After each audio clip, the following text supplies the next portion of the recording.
Good afternoon students. तो हम देख रहे हैं सारणी के गुणधर्म से कुछ क्वेश्चंस। एग्जाम्पल नंबर 9 है, हमें इस सारणी का मान बिना विस्तार किए ज्ञात करना है। तो अब हमें इस सारणी का मान बिना विस्तार किए ज्ञात करना है, तो हमें यह देखना है कि इसकी हम दो पंक्तियां या दो स्तंभ समान कर सके या किसी भी पंक्ति या स्तंभ के सभी अवयवों को शून्य बना सके। तो हम देखते हैं कि अगर इनको माइनस करें तो 1 - 1 0 हो जाएगा। तो 0 2 बार होगा, 3 बार नहीं होगा। हम एक बार में 2 ही ऑपरेशन कर सकते हैं, 3 ऑपरेशन एक साथ में नहीं करने हैं। अगर 3 ऑपरेशन एक साथ करोगे, 3 संक्रिया एक साथ लगाओगे तो उत्तर 0 आएगा। तो घटाने पे ऐसा कुछ हो नहीं रहा, तो हम क्या करेंगे, कोशिश करेंगे कि इसकी 2 पंक्तियां या 2 स्तंभ समान आ जाए। तो अगर मैं इस प्रकार से जोड़ूं तो 1 + 1 2 a + b, तो पंक्तियों को जोड़ने पर कुछ भी समान नहीं आ रहा है। तो हमने क्या किया, कॉलम नंबर 2 में या कॉलम 3 में संक्रिया लगाएंगे, दोनों को जोड़ेंगे। ये काम हम किसी में भी कर सकते हैं। तो कॉलम नंबर 2 में ऑपरेशन करेंगे, कॉलम 2 + कॉलम 3। तो हमने कॉलम 1 में कुछ नहीं किया है, तो ये 1 1 1। अब ऑपरेशन लगा रहे हैं कॉलम 2 में, स्तंभ नंबर 2 में तीसरे को जोड़ना है। ये हो गया a + b + c, b + c + a, c + a + b, b + c, c + a, a + b। तो आप गौर से देखोगे तो पता चलेगा कि कॉलम नंबर 2 के सभी अवयव समान है। तो हमने कॉलम नंबर 2 से a + b + c कॉमन ले लिया। कॉमन लेने पर तो a + b + c आ गया बाहर, ये हो गया 1 1 1। यहाँ से आपने a + b + c कॉमन ले लिया है, तो ये बन गए 1 1 1। कॉलम नंबर 3 में आपने कुछ भी नहीं किया है, b + c, c + a, a + b। अब आप देख रहे हो कॉलम नंबर 1 और कॉलम नंबर 2 के सभी अवयव समान है। तो आपका गुणधर्म था 2 पंक्ति तथा 2 स्तंभों के अवयव समान होने पर सीधा उसका उत्तर 0 होता है। तो इस सारणी का मान हो गया 0। a + b + c × 0, तो उत्तर आ गया इसका 0। उदाहरण है, उदाहरण नंबर 10, हमें इस सारणी का मान ज्ञात करना है। तो हमारा उद्देश्य वही है कि हम 2 पंक्ति या 2 स्तंभों को समान करें या सभी अवयव किसी भी पंक्ति या स्तंभ के 0 हो जाए। तो अगर मैं कॉलम नंबर 1 में 2 और 3 अगर ऐड करता हूं तो ये समान नहीं आएंगे, लेकिन अगर इन तीनों पंक्तियों को एक साथ जोड़ दूं किसी भी पंक्ति में तो 0 हो रहा है। तो आप ये काम रो 1 में पंक्ति नंबर 1 में पंक्ति 1, पंक्ति 2 और पंक्ति 3 को जोड़ दो। तो हमारी संक्रिया है R1 में R1 + R2 + R3 करने पर, या R2 में भी ये काम कर सकते हो आप, ये काम आप R3 में भी कर सकते हो। तो हम तीनों को जोड़ेंगे, a - b + b - c + c - a, b - c, c - a। तो b से b कट गया, c से c कट गया, a से a कट गया, तो इसका उत्तर हुआ 0। इसी प्रकार से इन तीनों को जोड़ोगे तो कट जाएगा, उत्तर मिलेगा 0। इसका भी उत्तर होगा 0। n minus P, p minus m, y minus Z, z minus x। तो हम देखते हैं पंक्ति एक के सभी अवयव शून्य है। तो गुणधर्म है किसी भी सारणी की एक पंक्ति या एक स्तंभ के सभी अवयव शून्य होने पर उसका उत्तर शून्य होता है। नेक्स्ट एग्जांपल, ये सारणी है और इसके बराबर में आपको आंसर दिया हुआ है, आंसर ये लाना है।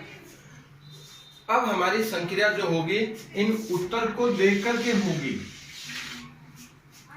तो मेरा पहला उत्तर है x माइनस वाई। तो मैं अगर 1 में से x माइनस करूं तो क्या x माइनस वाई आएगा या x माइनस एक्स स्क्वायर करने पे y आएगा?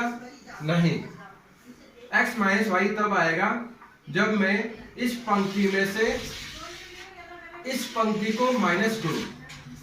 मतलब R1 में ऑपरेशन लगाऊं R1 माइनस R2, फिर मुझे y माइनस जेड चाहिए। मतलब R2 में ऑपरेशन लगाते हैं R2 माइनस R3। अब हम ये सोचेंगे कि सर z माइनस एक्स, तो R3 माइनस R1 करने पे ये आ जाएगा।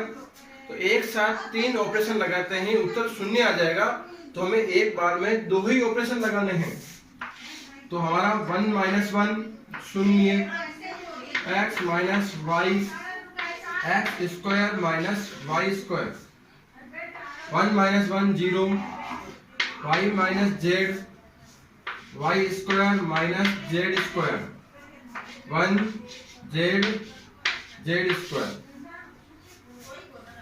सारणी को और हल करने पर 0, x माइनस वाई, यहाँ पे सूत्र लगेगा x माइनस वाई गुणा x plus y, 0 y minus z, y minus z गुणा y प्लस जेड, 1 जेड और जेड स्क्वायर। तो आप देख रहे हैं पहली पंक्ति में से मैं x माइनस वाई कॉमन ले सकता हूं, पंक्ति 2 में से y माइनस जेड कॉमन ले सकता हूं। तो पंक्ति 1 से x माइनस वाई, पंक्ति 2 से y माइनस जेड कॉमन लेने पर तो बाहर हो गया x minus y, y minus z, वहां से 0 1 x plus y, 0 1 y plus z, 1 z z square. अब हमें लास्ट में विस्तार करना ही होगा।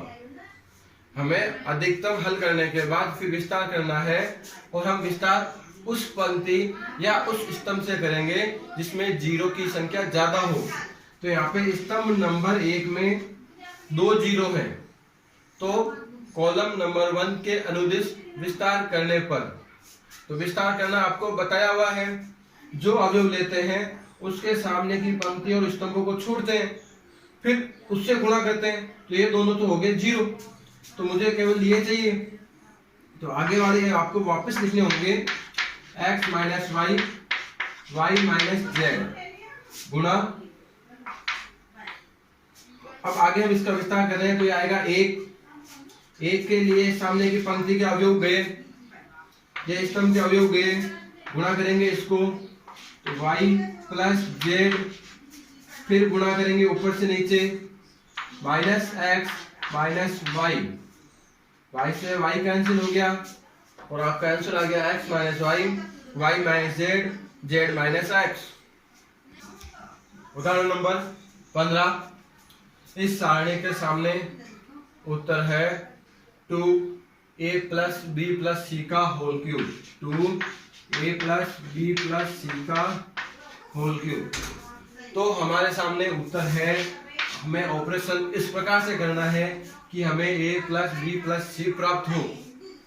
तो आप देखिए, अगर मैं इन तीनों को जोड़ूं या 2 को जोड़ूं तो a plus b plus 3c होगा, या तीनों को जोड़ूंगा तो a plus b plus 4c होगा। 4a प्लस बी प्लस सी होगा। क्या a प्लस बी प्लस सी आ रहा है? तो उत्तर है हमारा नहीं। हमें ये चीज प्राप्त नहीं हो रही है। मतलब दो पंक्तियों को या तीनों पंक्तियों को जोड़ने पर जो हमारे राइट हैंड साइड में उत्तर है वो नहीं आ रहा है। तो हमने चेंज किया कि कॉलम को जोड़ा जाए। तो कॉलम नंबर 1 में column 1 plus column 2 plus column 3 जोड़ने पर, अब यह काम आप कॉलम 1 में करो या 2 में करो या 3 में करो, एक जगह करना है, कोई फर्क नहीं पड़ेगा। तो ये देखो ये a plus a 2a, b plus b 2b और 2c खुद, तो 2a plus 2b plus 2c। इसी प्रकार से b plus b 2b, c plus c 2c, ये भी हो गया 2a plus 2b plus 2c, 2a plus 2b plus 2c। इनमें कुछ नहीं करना है। b c plus a plus 2b। अब हम देखते हैं कॉलम नंबर 1 में सेम अवयव आ रहे हैं तो कॉमन ले सकते हैं। तो हम पहले 2 कॉमन ले लेंगे, फिर बचेगा a plus b plus c। तो कॉलम 1 से 2a plus b plus c common लेने पर तो 2a plus b plus c common आ गया। ये हो गया 1 1 1। a b plus c plus 2a a, b c plus a plus 2b। अब हमें ये करना है, अधिकतम हल करना है, उसके बाद विस्तार करना है। तो ये कॉमन आ चुका है। अब हम ये कोशिश करें कि किसी भी पंक्ति या स्तंभ में 0 बन जाए। तो अगर मैं स्तंभों को माइनस करूं कैसे भी तो 0 नहीं बनने वाला है। तो अगर मैं पंक्तियों को माइनस करता हूं तो 0 बन जाएगा। इन दोनों को 1 माइनस 1 करूंगा तो 0 आएगा, इनको 1 माइनस 1 करने पर 0 आएगा। तो हमें अधिकतम 2 ऑपरेशन करने हैं। तो R1 में कुछ नहीं करता हूं मैं, R2 माइनस R1, R3 में भी R3 माइनस R1। R1 में कोई संक्रिया हम नहीं लगा रहे हैं और बाकी दोनों पंक्तियों में से R1 को घटाना है। तो आगे आपका 2a plus b plus c common आया हुआ था, पहले में कोई चेंज नहीं। अब R2 माइनस R1 तो 1 माइनस 1 हो गया 0। b plus c plus 2a में से a घटाओगे तो बचेगा a plus b plus c, b minus b हो जाएगा 0। 1 माइनस 1 0, a माइनस a 0, इसमें से b घटाओगे तो c plus a plus b। अब हमारे विस्तार करना है और उस पंक्ति या उस स्तंभ से करेंगे जिसमें 0 ज्यादा हो। तो हम देखते हैं कॉलम नंबर 1 में 2 0 है या कॉलम 3 में भी 2 0, पंक्ति 3 में भी 2 0 है। तो कहीं से भी आप विस्तार कर सकते हो। तो 2a plus b plus c, मैं कॉलम नंबर 1 के अनुदिश विस्तार कर रहा हूं। इस 1 के लिए 1 के सामने गई स्तंभ गया, पंक्ति गई, तो 1 गुणा इसको इससे करोगे तो a plus b plus c का होल स्क्वायर माइनस 0। तो जिस प्रकार से ये 1 इससे गुणा हो रहा उपसारणिक से, अगली बार 0 उपसारणिक से गुणा होगा तो बाकी उत्तर 0 आएंगे। तो हमें हल नहीं करना है, इनको गुणा कर लो तो 2a plus b plus c का क्यूब रिक्वायर्ड आंसर। तो ये सारणिक है और इसका उत्तर यह चाहिए a b c 1 plus 1 upon a plus 1 upon b plus 1 upon c। तो जोड़ में आपको 1 upon a 1 upon b 1 upon c चाहिए। क्या आपको इसमें 1 अपॉन a नजर आ रहा है? अगर मैं तीनों को जोड़ दूं या 2 को जोड़ूं क्या सेम आएंगे? इन 2 को जोड़ते हैं, 2 plus a 2 plus b 2 same नहीं आया, तो कुछ भी करने पर एक कैसे भी संक्रिया लगाओ आप, R1 plus R2, R2 plus R3, R1 plus R2 plus R3, C1 में जोड़ो दो, कैसे भी सेम नहीं आ रहा है। तो हम देखते हैं कि हमें नजर आ रहा है बार ABC कॉमन आए हुए हैं, बार ABC उत्तर है। तो हमने क्या किया, हम यहाँ पे किसी भी पंक्ति से, पहली पंक्ति या पहले स्तंभ से हम R1 या C1 से A कॉमन लेने पर, अगर हम पहले ऑपरेशन R में लगाते हैं तो फिर बाकी भी R में लगाने हैं, पहले C में लगा रहे हैं तो फिर C में लगाएं।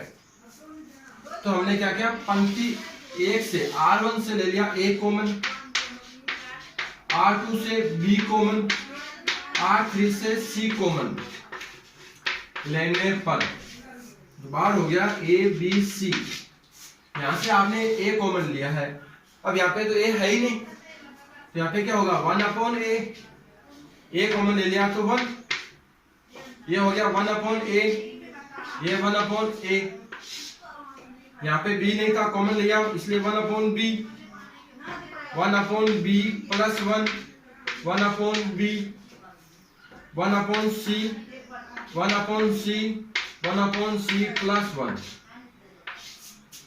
अब ABC आ चुका है, आपको चाहिए 1 plus 1/A plus 1/B plus 1/C। क्या आपको इन तीनों को ऐड करने पे ये चीज मिलेगी? नहीं, इन तीनों को ऐड करने पे ये चीज नहीं मिल रही है। लेकिन अगर आप इन तीनों को ऐड करें तो ये आ जाएगा। अगर इन तीनों को ऐड करें और इन तीनों को ऐड करें तो आपकी ये चीज मिल रही है।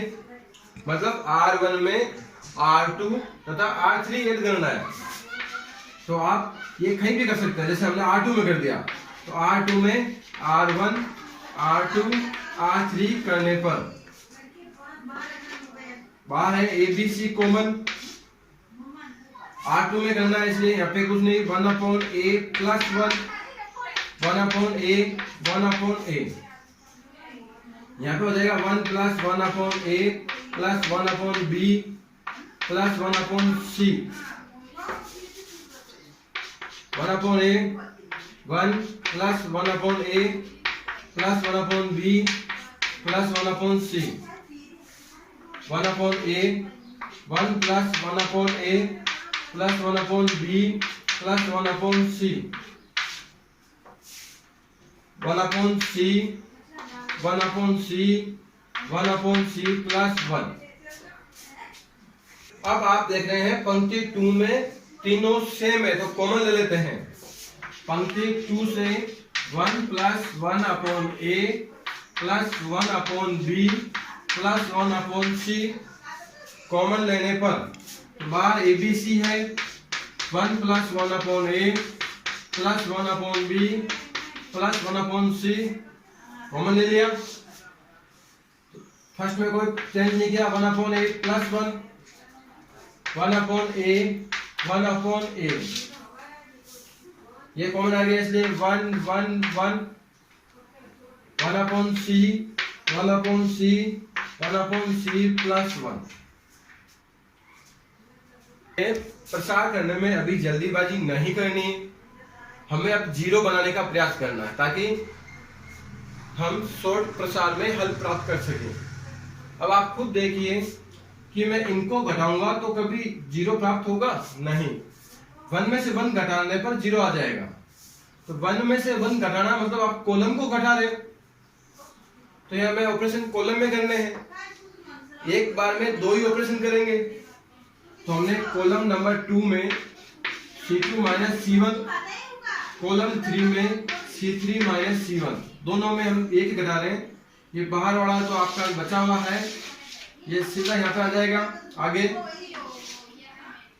1/A plus 1, 1/C। हमने कॉलम नंबर 1 में कोई भी ऑपरेशन नहीं किया है। अब इसमें 1/A में से 1/A घटाओगे तो माइनस का 1 मिलेगा, 0, 0, -1, 0 और 1। अब आपके सामने दिख रहा है ये 0 आ चुके हैं, तो हमें उस पंक्ति या उस स्तंभ से विस्तार करें जिसमें 0 ज्यादा है। तो पंक्ति 2 में भी 2 0 हैं और कॉलम 2 में भी 2 0 हैं, तो हम कॉलम 2 के अनुदिश विस्तार कर देते हैं। तो कॉलम 2 का अवयव है -1, इसके सामने की पंक्ति का अवयव छोड़ दिए, इसके छोड़ दिए, तो गुणा होगा 1 से 1, इसको करोगे 0। अब आपको बताया हुआ है चिन्ह लगाना है इसके आगे, तो यह है पहली पंक्ति तथा दूसरे स्तंभ का अवयव है, मतलब इसका योग विषम संख्या आ रही है, इसलिए हम यहाँ पे माइनस लगाएंगे, माइनस। तो इसका हल हुआ 1, और इसके आगे ये गुणा में लिखा हुआ है, कॉमन जो लिया था A गुणा ABC, तो 1 + 1/A + 1/B + 1/C। इस प्रकार से आपको ये क्वेश्चंस हल करने हैं और प्रयास करना है।